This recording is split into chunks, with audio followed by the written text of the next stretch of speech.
Welcome to Civita Breakfast. Today is part of the Oslo Freedom Forum. My name is Ales Bialiatski. I work for Civita, and we take great proprietary in being a partner to the Oslo Freedom Forum, and moreover hosting this morning's meeting in cooperation with Amnesty Norway, the Norwegian Helsinki Committee, Plan Norway, and the Human Rights Foundation. Bjørn Engesland, Director of Amnesty Norway, will present both the speakers and moderate the debate. But before I give the floor to him, I'll remind you of the practicalities. We will end this meeting no later than 9:15, quarter past 9, and we do hope you all stay until the end of the meeting if it's not absolutely vital to leave prior to the end of the meeting.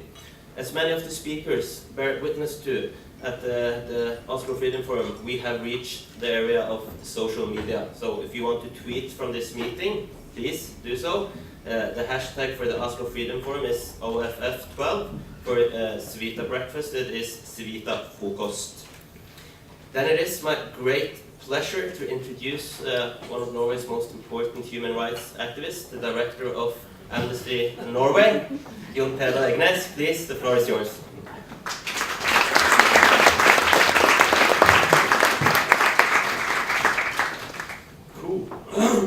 Thank you. I didn't know that. Well, good morning everybody and welcome. I've been introduced, so I'll just jump right into it. I am proud to say that I believe that it was excuse me, the founder of Amnesty International, Peter Benenson, who invented the word prisoner of conscience. And today we will be talking about prisoners of conscience in general, and we will introduce you to some iconic prisoners of conscience from different places in the world. We don't pretend, or we're not telling you that these four represent all thousands of prisoners of conscience in the world, but by getting to know them, you will get to know something about the conditions and the way people like these are treated by their authorities in different political regimes under different religious rules around the world. But before we go into these four, yes, I must first tell you that the fifth prisoner of conscience that we were going to present will not be presented, the woman from Venezuela, because the person who was going to present her did not get a visa to Norway. So there will only be 4 cases presented. But before we go into the individual cases, our former Prime Minister, now the Director of the Oslo Center for Peace and Human Rights, Kjell will introduce us to the subject matter in a more general sense.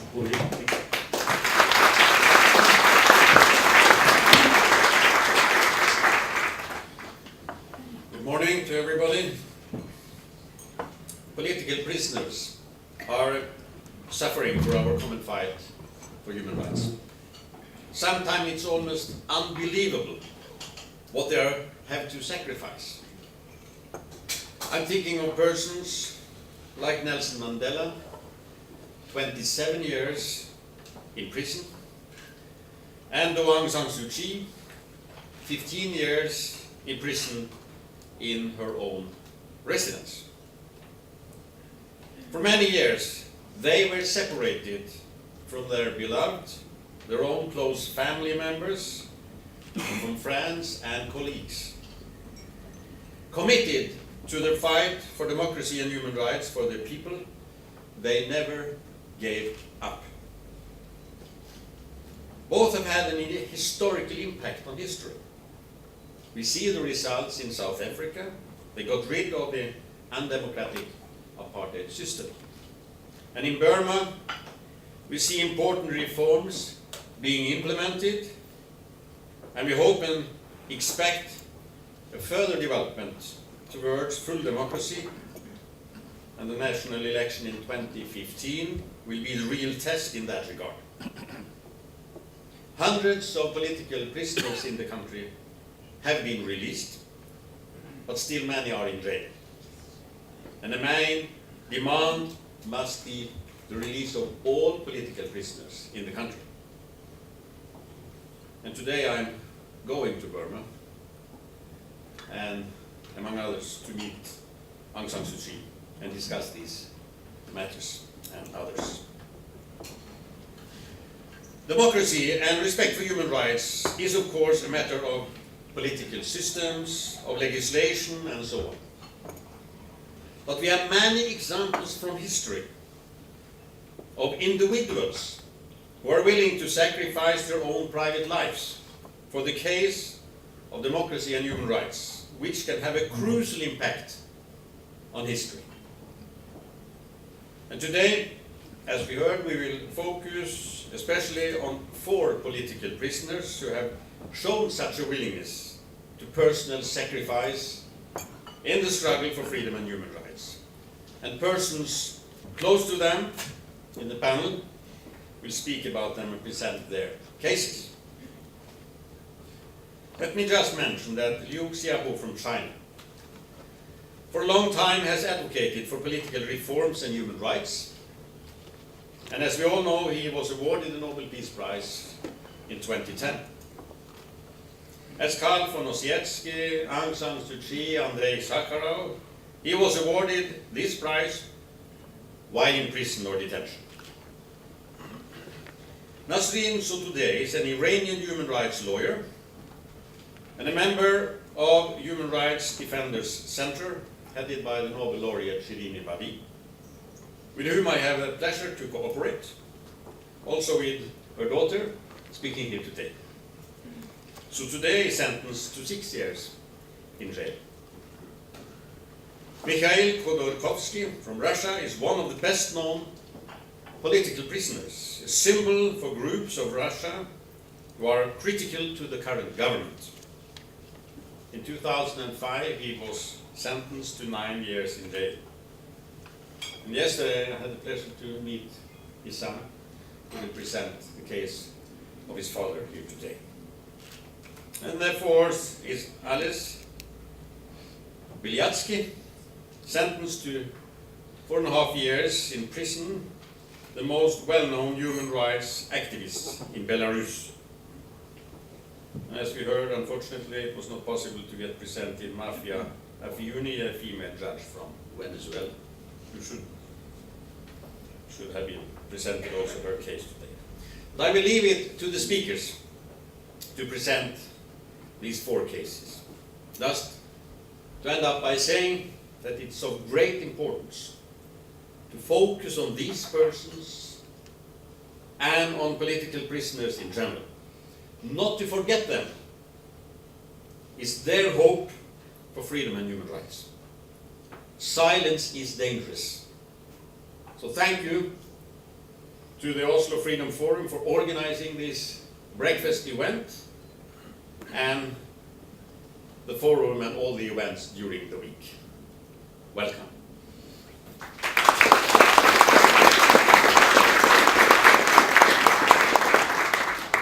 Thank you so much, Ulrich.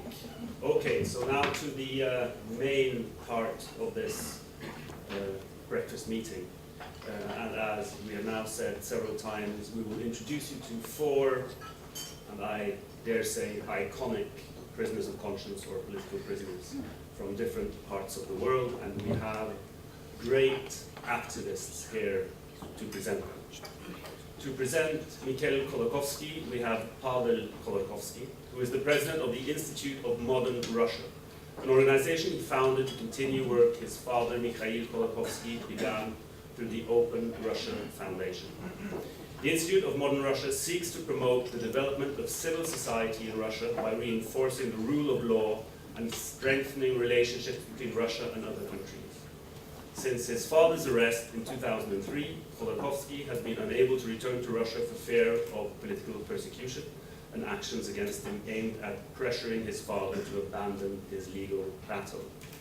Khodorkovsky holds a business administration degree from Bobson College. Young Jianli will present Liu Xiaobo. He is a Chinese scholar and activist. He holds a doctorate in political economy from Harvard and a doctorate in mathematics from the University of California, Berkeley. He is founder of the Foundation for China in the 21st Century and was blacklisted by the Chinese government for his political activism during the Tiananmen Square massacre In 2002, he was arrested and imprisoned for 5 years after attempting to re-enter China. After an extensive campaign by the legal non-profit Freedom Now, Dr. Yang was released in April 2007 and returned home to his wife and 2 children in Boston. To introduce Nasrin Sotoudeh, we have Nargess Tavassolian. She is currently pursuing her PhD in law at the SOAS University of London. Nargess was a lawyer in Iran, but left in 2006 in order to pursue her higher education abroad. Interested in criminology and international law, she decided to pursue her master's in international criminal law at McGill University in Canada. She also has experience as a legal intern for the prosecution of the International Criminal Court, the International Criminal Tribunal for the former Yugoslavia, and the Special Court for Sierra Leone. In Iran, she worked with many NGOs, including the Society for Protecting the Rights of the Child and the Center for Human Rights Defenders. She is also a member of the 1 million signature campaign for changing discriminatory laws. Nargess, sorry, excuse my pronunciation. Nargess sometimes writes on Iran's issues, mainly for Ru's online website and newspaper. And finally, to introduce, well, it has already been let out of the bag that she's also the daughter of, I don't know whether you like to be introduced as the daughter of, no, she's the daughter of someone. And finally, to introduce the Belarusian politician and prisoner of conscience Bialiatski, we have another most important Norwegian human rights activist, Bjørn Engesland, who is the Secretary General of the Norwegian Helsinki Committee. He began working in the Norwegian Helsinki Committee in 1995 and became Secretary General in 1996. Bjørn has a master's degree in law and formerly worked with the Norwegian Institute for Human Rights. And he is a member of the board of the same institute. So, without any further ado, I invite Pavel Kowalkowski to present.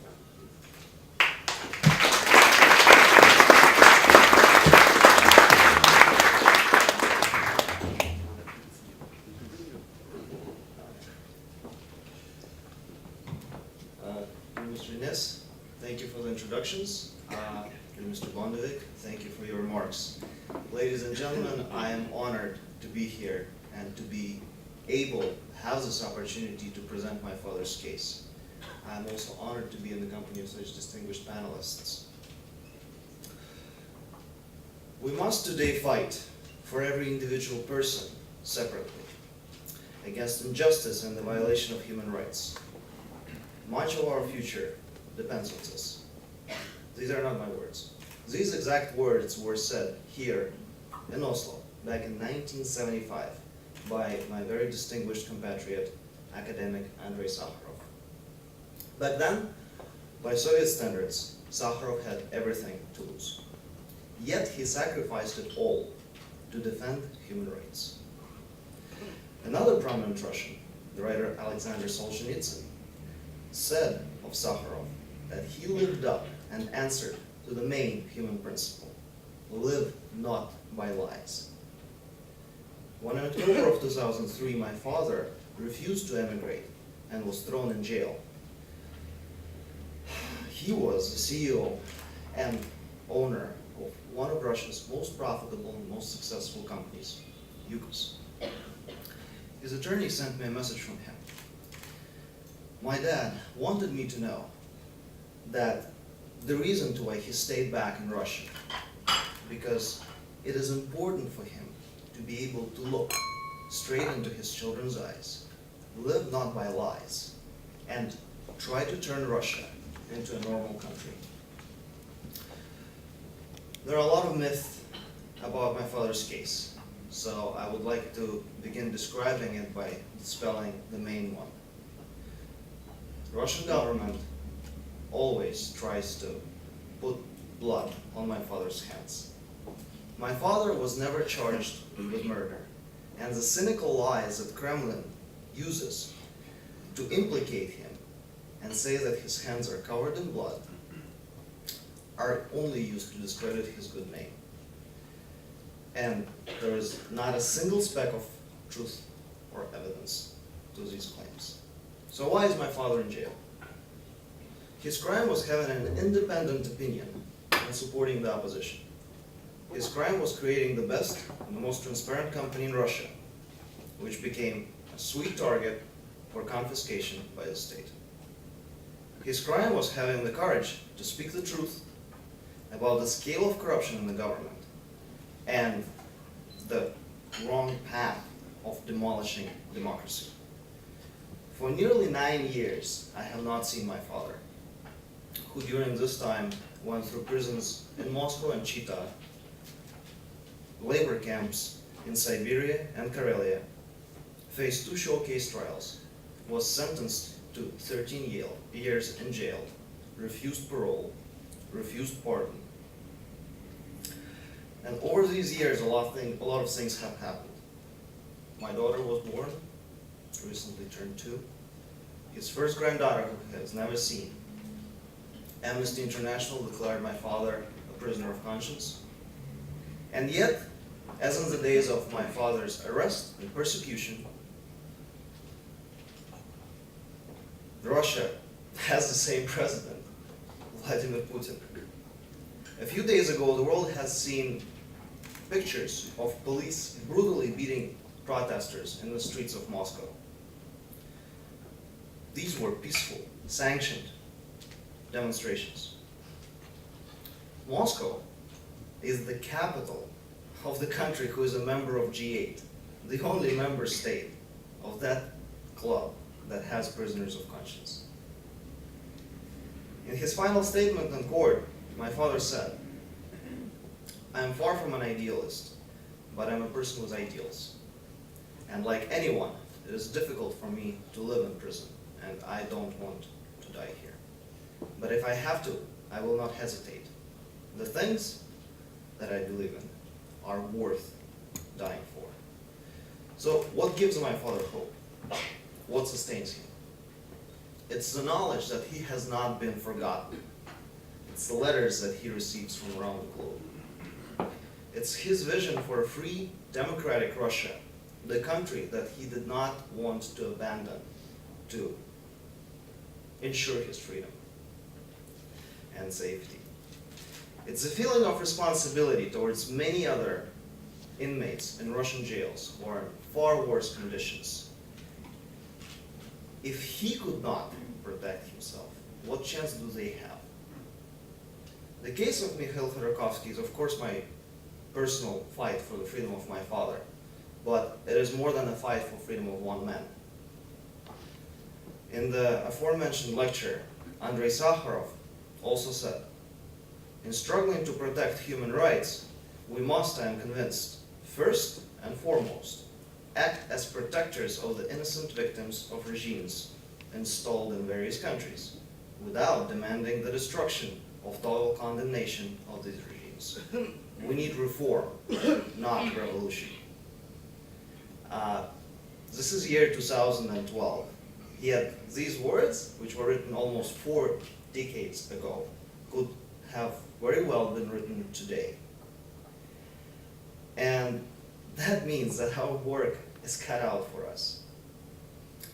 To fight for the release of men and women whose stories you will hear today, but also not to forget hundreds of other political prisoners around the world who don't have the same notoriety, yet cannot and should not be forgotten. Thank you.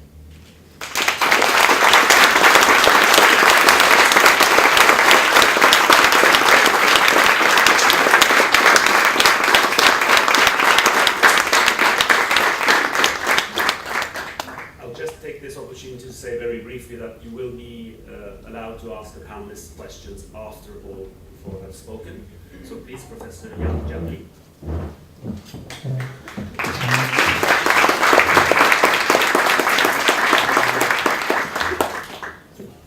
Good morning, distinguished guests, my dear friends. It is a great honor for me to speak about my friend Liu Xiaobo to such a wonderful audience. I'm not going to talk about his personal story, which is well documented, and now his current situation, little of which is known. Instead, I will share with you his thoughts and his significance for democratic change in China. Everyone asks, why China? A seemingly increasingly assertive world power, afraid a single man like Liu Xiaobo? Why is it afraid a moderate document like China 08, a manifesto authored by Liu Xiaobo and his colleagues demanding for political reform? Liu Xiaobo and his colleagues recognize that there are two Chinas in China and have tried to bring them together and construct a society based on universal values. By two Chinas, I'm not talking about mainland China and Taiwan. Geographically, there is only one entity of mainland China, but politically, economically, sociologically, and even sentimentally, it has largely broken into two. Over the past 23 years after Tiananmen Square massacre, the CCP regime has established a two-China structure. And one of the two Chinas, which I call China Inc., is formed by the marriage of China's political elite, economic elite, and co-opted intellectuals, which monopolize over power, capital, culture, and information. Today, China Inc. is dazzling the entire world with its wealth, might, and glory. It dominates the public discourse that many outside observers believe it represents China, the whole China. But the truth is, there is another society named China, the under China, a society constituted of over 1 billion Chinese who are virtually liberals working for China Inc. There is an unprecedented wealth gap between these two Chinas, and the citizens of under China are severely exploited economically, but without any protection of constitutionally afforded civil rights and political rights. The two Chinas no longer speak a common language, no common political language, have no common political life, and the underclass have grown more and more discontent and distrustful of the elite. It is, however, not enough to just see severe division of the two societies for China. We must envision the emergence of a new democratic China, a third China, represented by people like Liu Xiaobo. Despite division, there are two often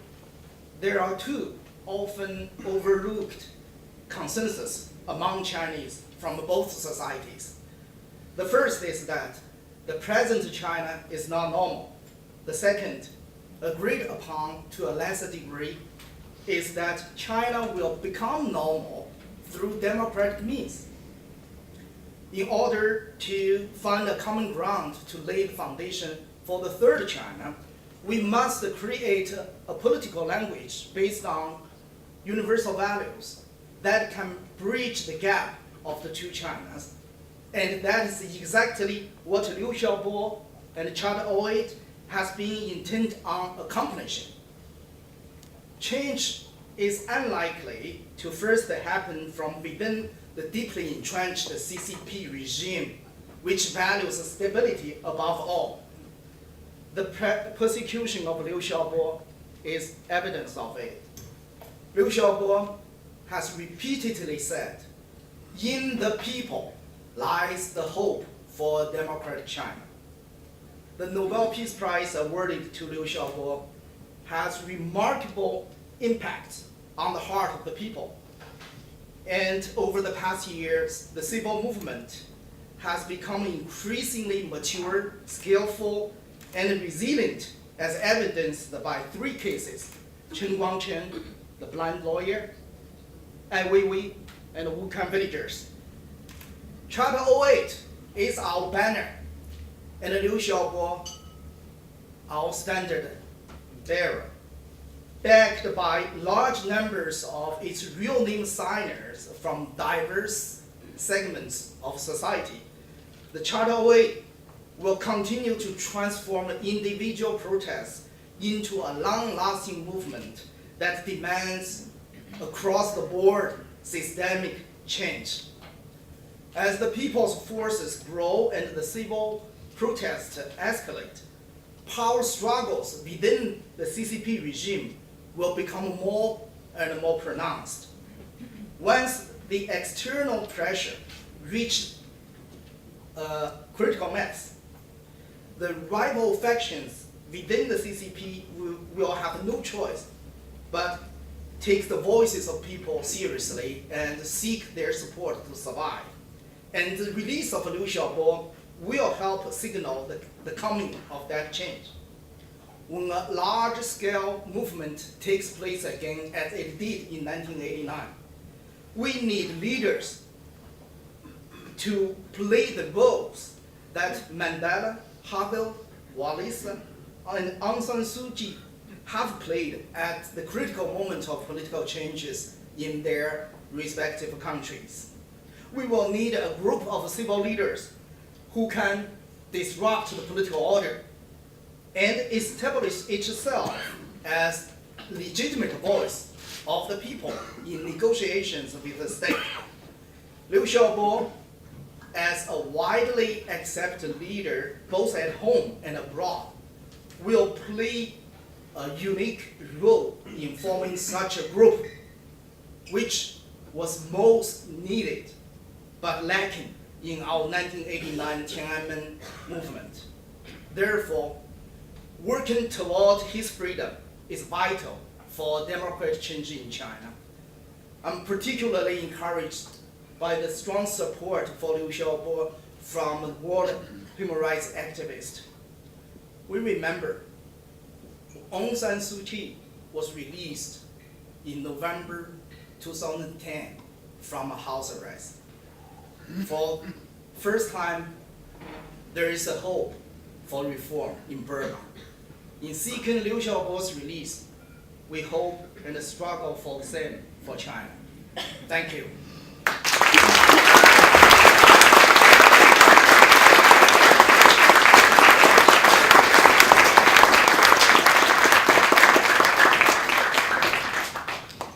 Thank you so much, Professor Yan. In the spirit of our speakers, I'd just like to announce that at 11 o'clock today, outside the venue where the Oslo Freedom Forum is, Amnesty International will organize a little action on behalf of Chen Guangcheng, and maybe more importantly, on behalf of his relatives and other colleague activists in China. So if you have the possibility to, it's in the coffee break of the Oslo Freedom Forum, but if you're working around here and you can go out for about 10-15 minutes, it would be great. And if you have sunglasses, which is unlikely that you have them with you today, but if you have them, then bring them, because that is our little prop. Now just to introduce Nasrin Sotoudeh.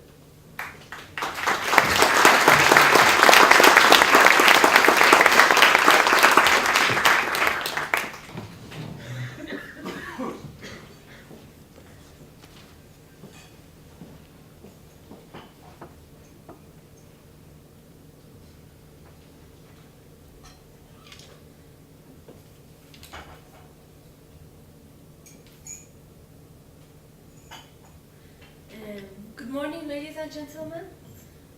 I'm very honored today to speak on Nasrin Sotoudeh, one of the prominent figures of human rights activists in Iran.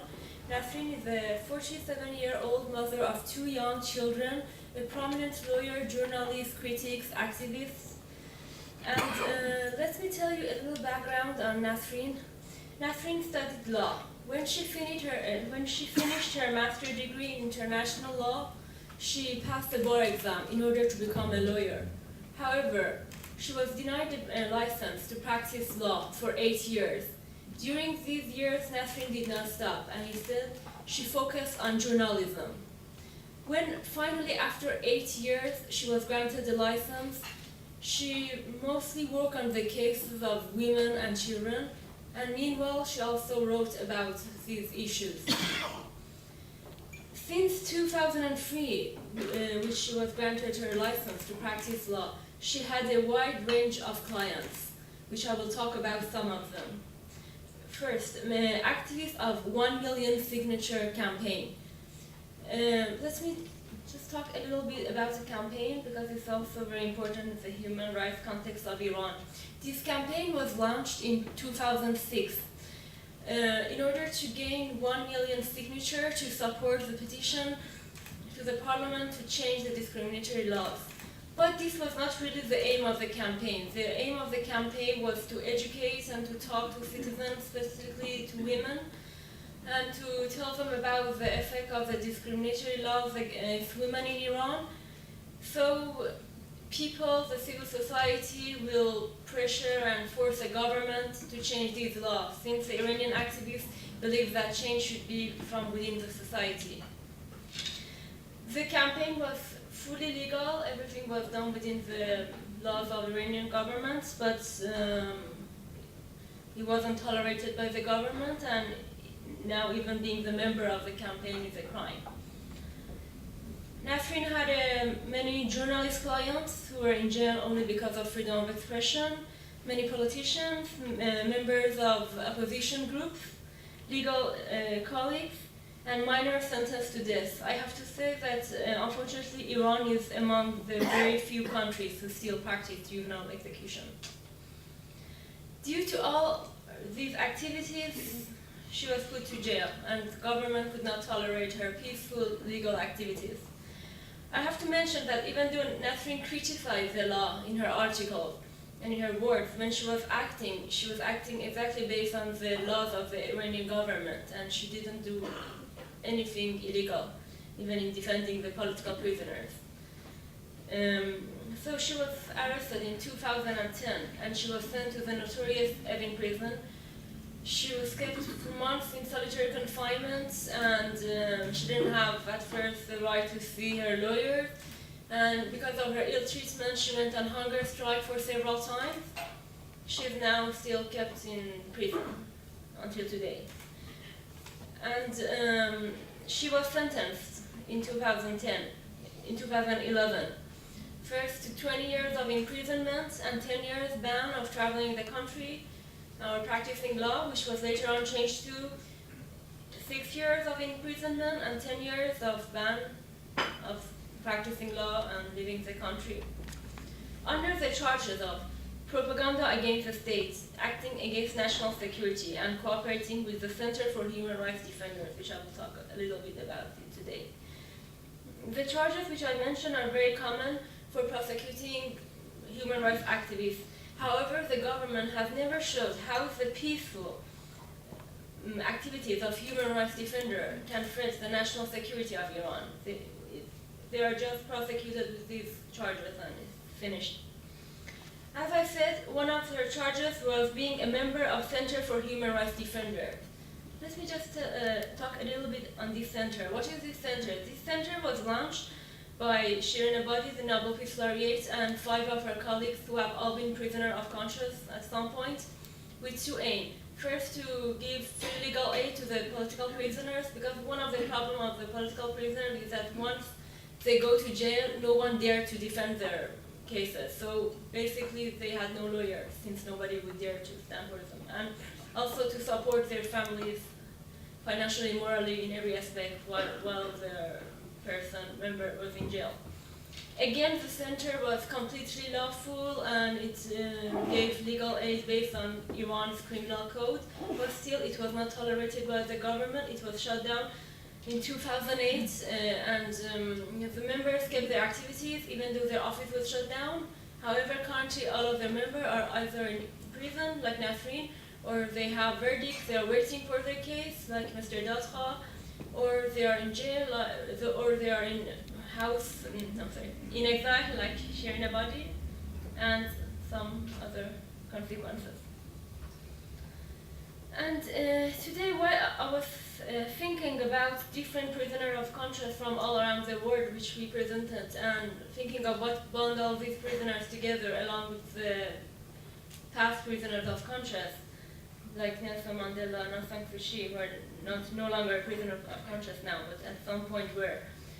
I came to the conclusion that it's their belief in change, a real change that takes time and cannot be granted to a nation over time.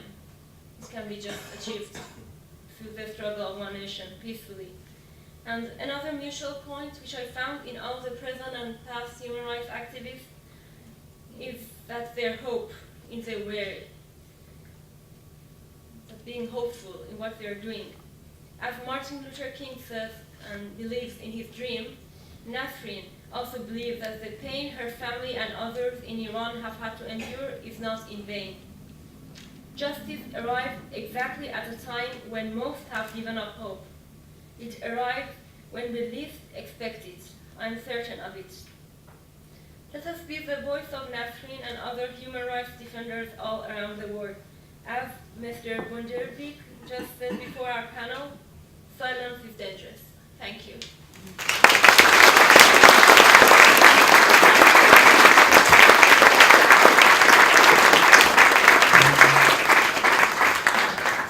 Thank you so much, Nargess. As you hear about these people, I hope you also every now and then turn around. We have pictures of them all against the windows behind you. And when you look at them, try to imagine the situation they are in right now, while we are sitting here in our comfortable cafe listening to these talks. And I hope that inspires you to do what Nargess just said, not stay silent or keep talking if you're already talking. And now the final speaker on behalf of Bialiatski, Bjørn Engesland.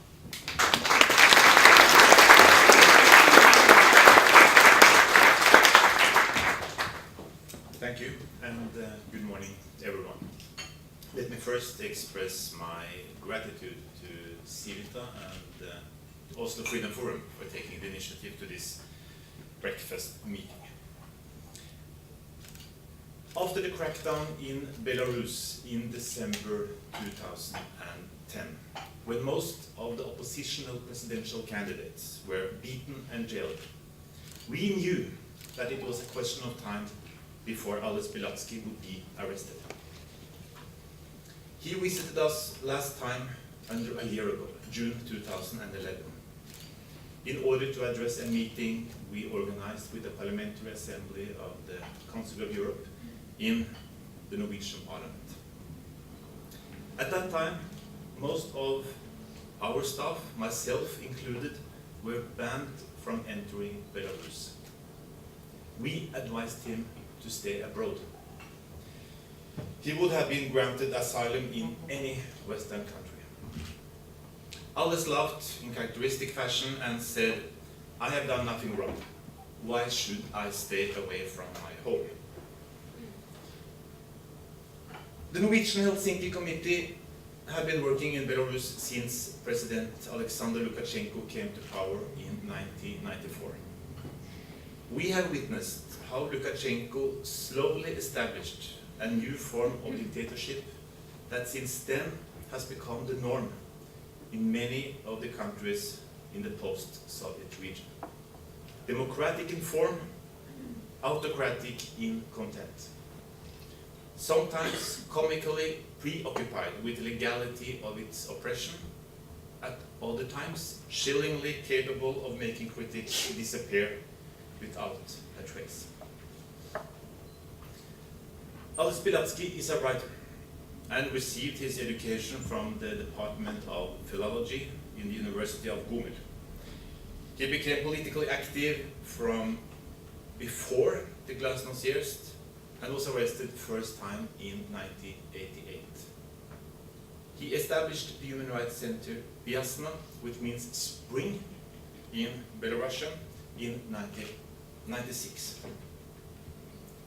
Vyazna was soon the main human rights group in the country and our closest partner there. The authorities banned Vyazna, but due to the management skills of Ales Bialiatski and the moral strength of his group, they continued their work. Its network of 17 regional branches documented human rights violations, provided legal advice, human rights education, and maintains a very informative website. The Norwegian Helsinki Committee funded some of the activities with grants from the Norwegian Ministry of Foreign Affairs. Because Vyazna was prohibited, funds were transferred to accounts in the names of Ales Bialiatski in banks in Lithuania and in Poland. Unfortunately, some of these banks handed over records of the transfers to the Belarusian authorities, which used them to fabricate a case against Ales for tax evasion. The real criminal in the history, or in this story, is Alexander Lukashenko, the president who earlier this year stated that "I'd rather be a dictator than gay," after receiving criticism from the German foreign minister. Yet, in November of last year, Ales Bialiatski was sentenced to 4.5 years in a strict penal colony, where he remains today, in the company of ordinary criminals who at any time may be told to make life difficult for him. The German thinker Theodor Adorno coined the concept of the authoritarian personality, submissive towards authority, aggressive towards people it deems inferior. To me, Ales Bialiatski is the anti-authoritarian personality. He leads by example, treats everyone as equals, and Vyazna's staff have always been independent and resourceful, a network rather than a pyramid. This is especially visible now. Ales is in jail, yet Vyazna continues to work. During his 30 years long struggle for human rights in Belarus, he has kept his sense of irony. The jokes keep coming from prison. In a letter he sent in April, he wrote about his prison employment in a sewing workshop, where he handled a sewing machine for the first time in his life. "I started blazing away as a blind machine gunner," he wrote, and asked the owners of the working caps he was sewing for forgiveness in advance.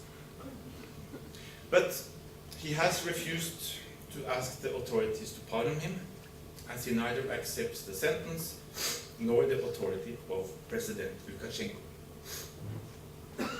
Some of the other political prisoners in Belarus have been released lately.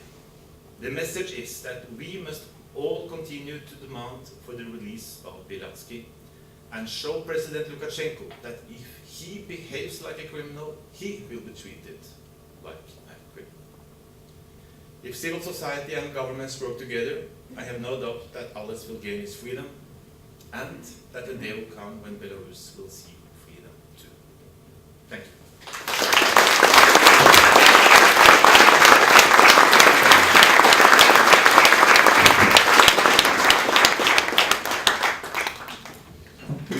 Thank you so much for now to all the speakers. And I am going to open the floor to questions. If you don't have any, I have, but I'd rather you ask than I do.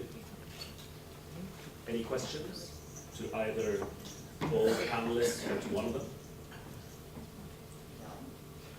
Yes, Just please. it's really a comment, it's not a question. Is that That's okay, as an opening. Okay. I am also from Iran. Hi, Nargess. Nice to see you.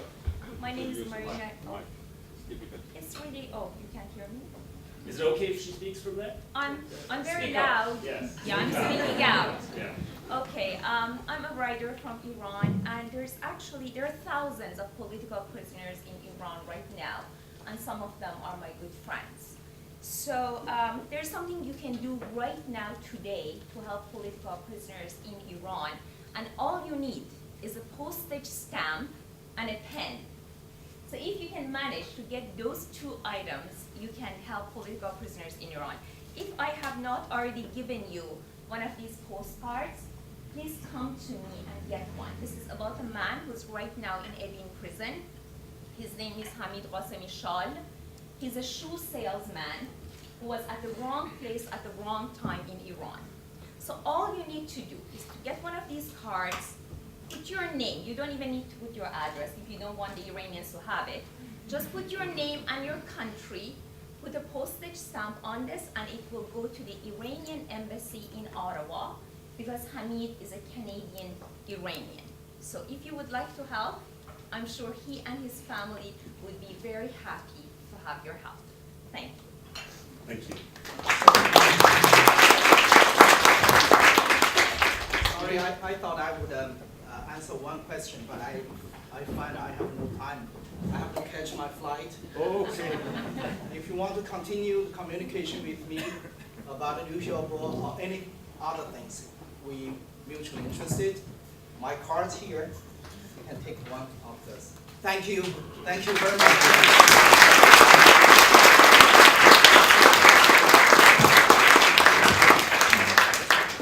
This is what happens when you're not quick with your questions. You lose the people who can answer them. So people just keep leaving if you don't start asking them questions. Yes, please. Really sad, because I do have a question for Dr. Yang. Dr. Yang, you do not have any chance to answer any questions. Oh, just one question. Very quickly, and I have a question for Hamo, because Chen Guangcheng has really been occupying the top headline of the world news right now. As a leader of this initiative for China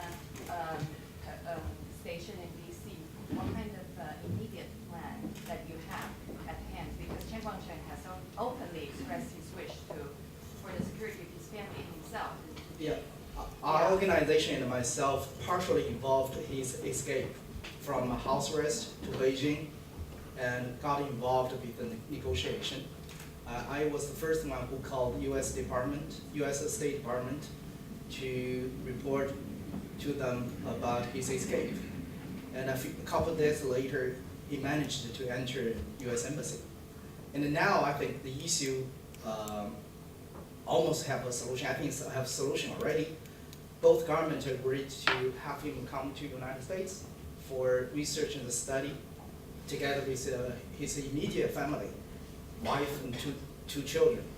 And I talked to him last night, Chen Guangcheng. He's still in hospital, and he's worried. I think he's going to continue to worry until the entire family landed in the United States.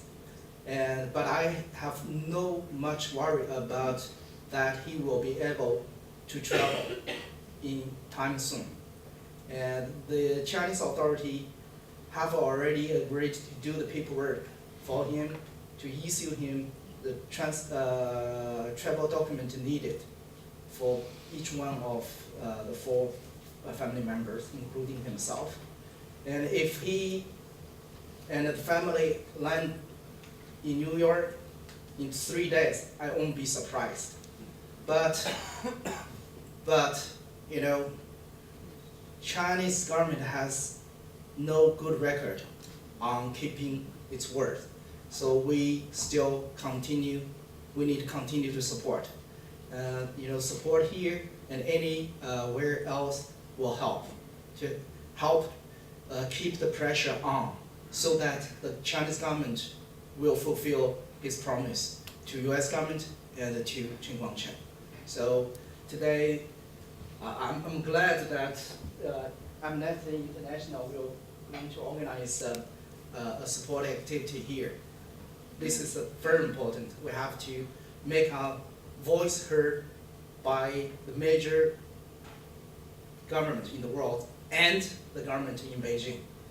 Let them know we watch, we care, will continue to struggle for the freedom of Qinguangcheng and that of others. Thank you.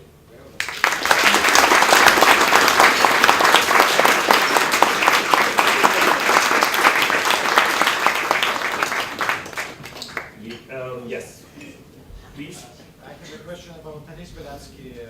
Could you please introduce yourself? Yeah. My name is Franek Lechorka. I'm from Belarus, Václav Havel Fellow at Radio for Europe, Radio Liberty. I have the question about Ales Bialiatski.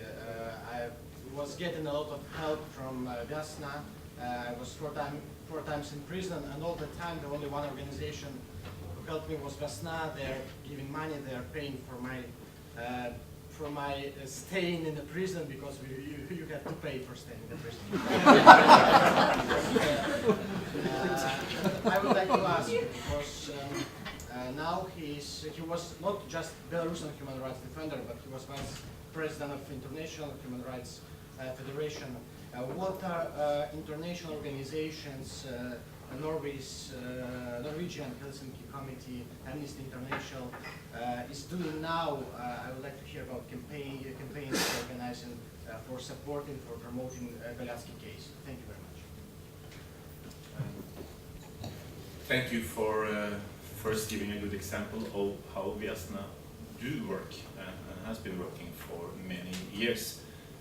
To my knowledge, the organization Vyasna has worked to assist several thousand prisoners during the last years, and I have seen myself being there how they have assisted prisoners and prisoners' family with food, with something to drink, with medicines, with medical help, and with legal assistance.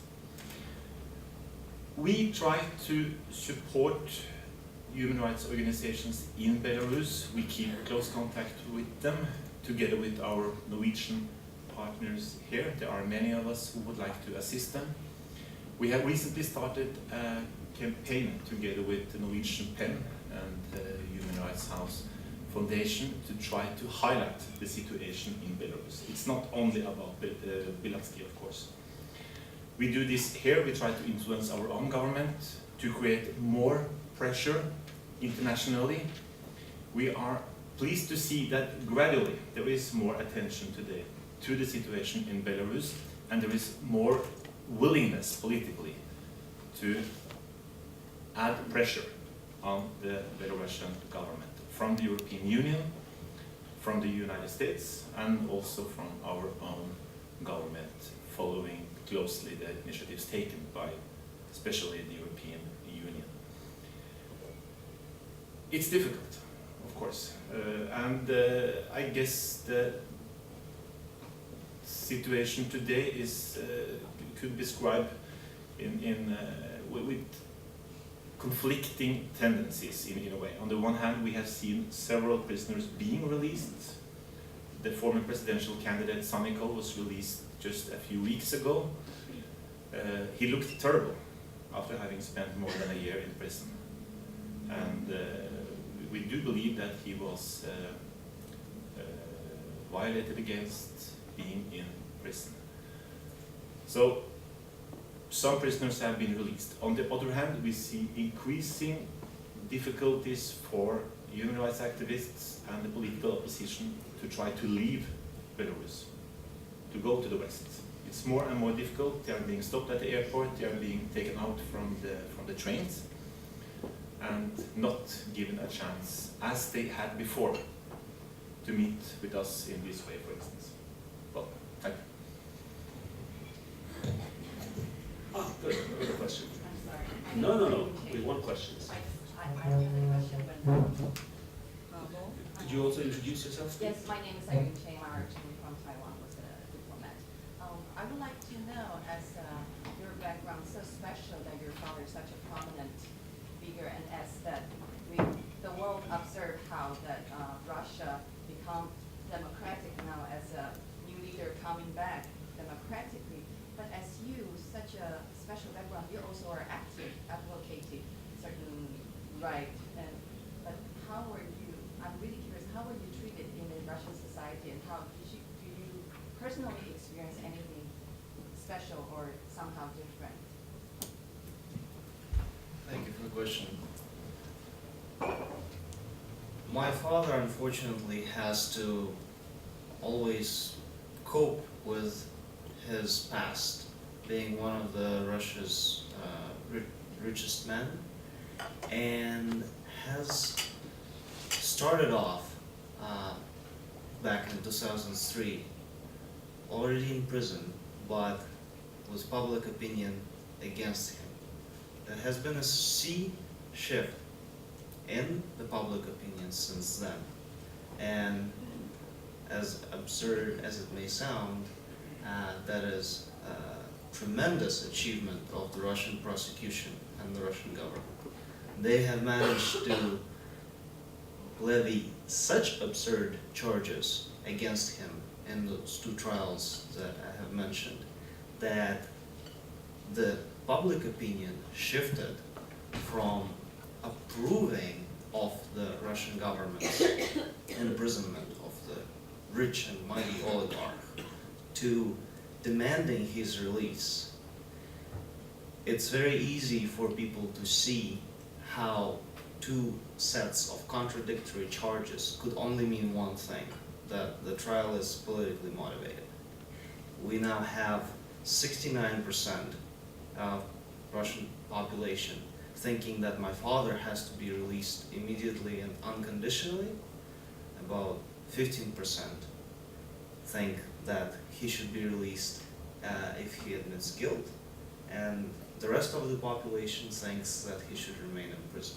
The tables have turned completely. Back in 2003, only 14% of people in Russia supported my father. I've been fortunate enough never having to deal with attacks or negativity directed against me. Do you live in Moscow? No, that's partially why, because I have been. That's because I've been in the United States since 2003. It coincided with the beginning of my college career, so my father has asked me not to return to Russia while he remains in jail. So the response has been very positive around the world, and even people who have first been opposed to the idea of a rich man being named a political prisoner. In the last 8.5 years of him being in jail, this is the longest time that a political prisoner has been in jail in Russia. They have changed their opinion. So I have one more question, and then we will wrap up with a final question from me. Hello, my name is Kristin Hogdal. I'm with the Norwegian Center for Human Rights. Because of the free press in many countries, knowledge and information that I'm very grateful for that you're providing us with today is well known beyond the borders of the countries themselves. And I would like for you to ask if you could say just a little bit about the domestic awareness of and perspectives on the individual cases that you have presented to us. Thank you. Nargess, you haven't spoken. So I say what Iranian people think of Nasrin. What is their awareness of the situation? Of Nasrin Sotoudeh. What is their perspective? Yeah, well, Nasrin is very well known, unfortunately, among the Iranian, but there are many political prisoners who are not known, they are not famous, they were not famous lawyers, so there are many journalists who are also working for unknown prisoner of conscience. On Facebook, a page, like for example, has created and a campaign has made for unknown prisoners of conscience. Nasrin, fortunately, is very known. I think inside and outside Iran. Several campaigns for her.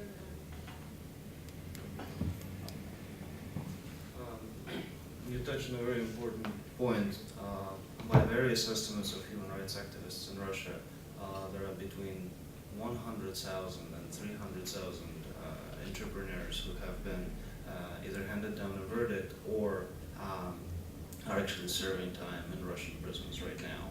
So while the case of my father, as well as the case of Nasrin Sotoudeh, is very well known in Russia, it has started this new trend of using the legal system in Russia to imprison entrepreneurs and take their businesses away. So it's more important, I think, the cases that we don't know about rather than the case of my father, because he himself feels a bit of responsibility because his attention, the attention of the Russian people is focused on him, but that's only a symbol, not the exclusive case.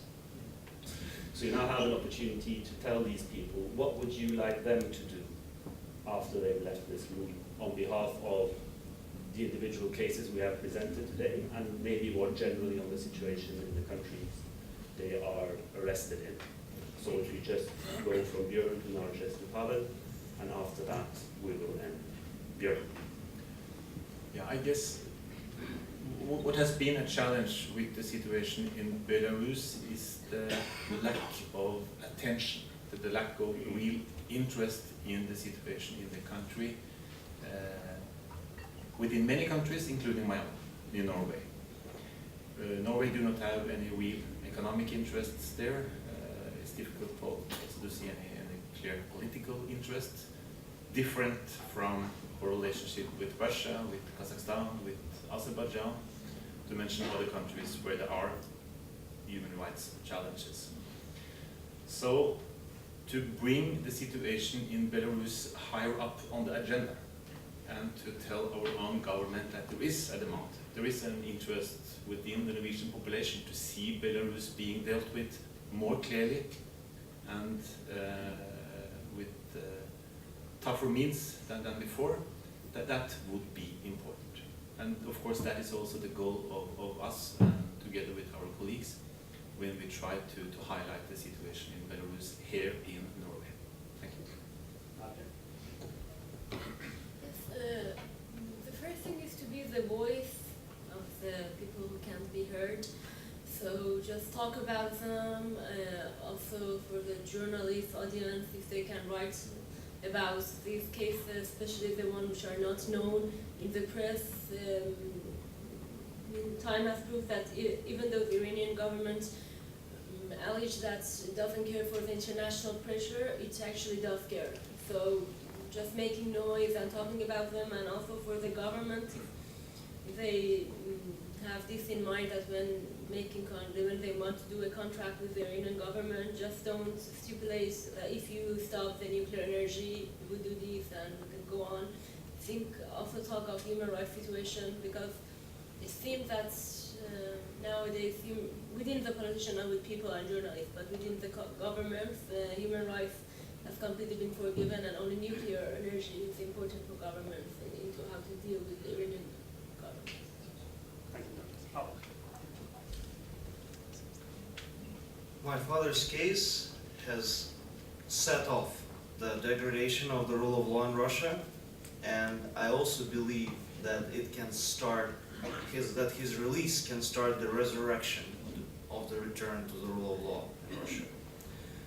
All that you need to do is ask your representatives to demand from the Russian government adherence to their own promises.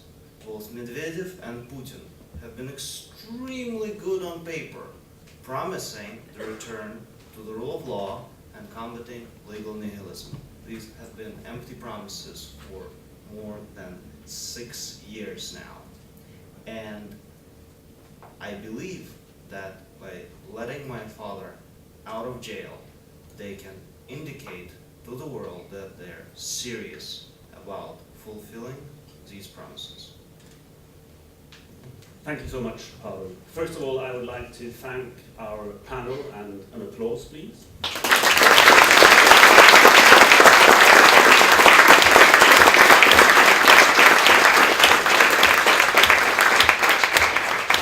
And I'm sure that I speak for all of us when I wish you good luck with your struggle for the individuals, but also for a spreading respect for human rights, both in the countries where you're that you have presented from and in other countries. To you, I would say that what you have been asked is to start to speak up. You have been incredibly silent today.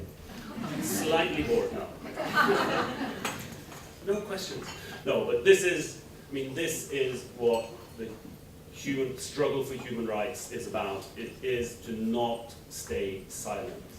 We might not have the power or the might to pull any of these people out of prison literally, but we do have the power to make sure they're not forgotten by the high and mighty and powerful in our societies, whoever they may be. So this is what I hope you leave this with.